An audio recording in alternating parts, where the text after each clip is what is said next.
Hi everyone, my name is Tiffany Stark, and this is 10 tips for high quality interactions with your preschooler. I geared this towards parents, but it's also helpful for teachers as well. Let's get started. The first of my 10 tips is to be present. Focusing on being in the moment will help you move from a place of reacting to acting with intention, which is what we want to do both as parents and as teachers with students in our classrooms. For example, try to quiet the static in your mind of your to-do list, your never-ending phone notifications, or that upcoming project at work. Give your child your full attention and they will notice. And we know what it looks like when we are not giving children our full attention and the many things that they will do in order to get our attention. My next tip for having a high quality interaction with your preschool is to join in their games. Playing with your child helps build trust and allows them to practice taking turns and problem solving. For example, there have been moments where I was teaching preschool where I would join a child in working on a puzzle. I would let them try to do a piece of it first, which showed them that I trust that they can do it. And also, I'm nearby if they need help and able to model problem solving if that piece doesn't fit on our first attempt. I can show them how to move the pieces around and try again. This next tip is a really important one when it comes to having high quality interactions with your preschooler. Set reasonable limits. Set clear, consistent, and age appropriate limits to help your child learn self control. For example, I have to do this at home often with my 4-year-old. If he is using a stick-shaped toy as a weapon or banging it on something fragile, I remind him that I won't let him hurt things or people. If he continues to do so, I remove the stick-shaped toy. And honestly, you'll find over time that they are comforted by these boundaries. If I set a boundary like that and don't immediately reinforce it, my 4-year-old will even say, "Mom, aren't you going to take the stick away now?" Because he wants that boundary reinforced.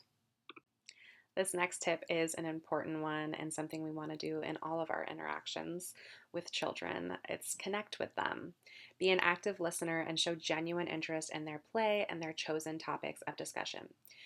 As parents or caregivers, we know that even our youngest kiddos know when we're pretending to have listened to or understood what they said. I've had even 18-month-olds babble something to me, and then I have pretended to understand their incoherent speaking, and they stare at me with this face like, I know you're faking it.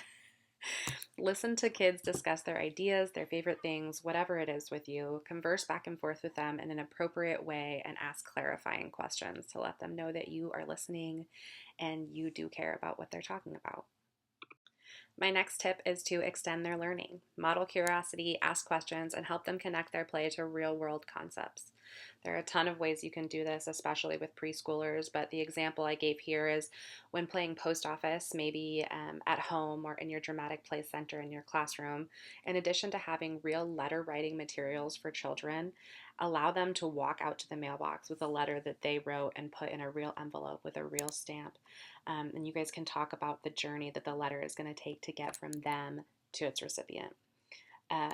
This allows them to make real world connections to their play and it adds a lot more meaning. This next one is something we can all use more of: encouragement. Get specific in praising children's efforts versus focusing on the product or the outcome of those efforts. When we say things like, "good job," to something a child has shared with us, it motivates them more to please us and look for that external validation versus them just doing something for themselves. I've even felt this as an adult. If someone older than me gives me feedback or praise on something, it sort of takes away a bit of the joy of the thing that I had done just for myself.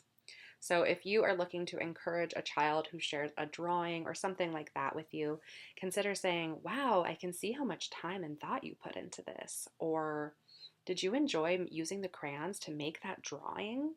Because our goal here is not for them to please us, but just for us to connect human to human. Our next tip is to stay flexible, always a must when working with children of any age. Changing plans in accordance to your child's needs help them feel safe and heard and models for them what flexibility can look like. So an example of this could be, "I know we plan to run errands this afternoon, but I can see you are looking very sleepy after waking up earlier than usual this morning. We will prioritize some relaxing time this afternoon and run our errands tomorrow." You modeling that plans can change and you can stay calm and that is okay shows them that it is okay for plans to change and that they're also capable of staying calm and being okay with these changes and showing flexibility. Get curious. Modeling curiosity can help your child develop a growth mindset and a lifetime love of learning, which is what we all want for our kiddos. When I ask questions and show curiosity about something, it shows my students that this is a normal part of life for adults as well as children. None of us has all the answers. I regularly tell my children that I don't know the answer to their questions and will have to learn more.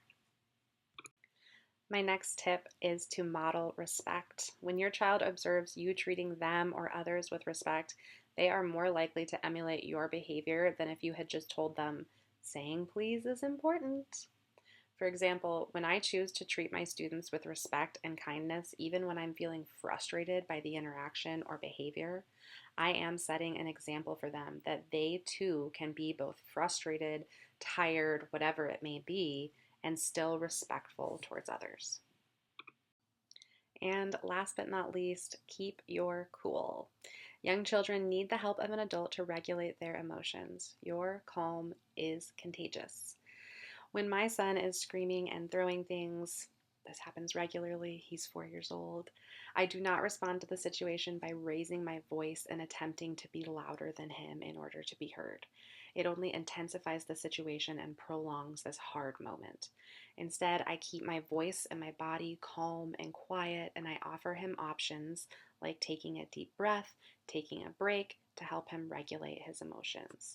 As adults, we are able to set the tone for the moment, even the hard ones. Here is a list of references that I used to make this PowerPoint and my tip sheet. Some of them are from our course materials, and others were interesting websites that I found that had a lot of great pertinent information that I thought could be helpful to you guys. Thanks for watching.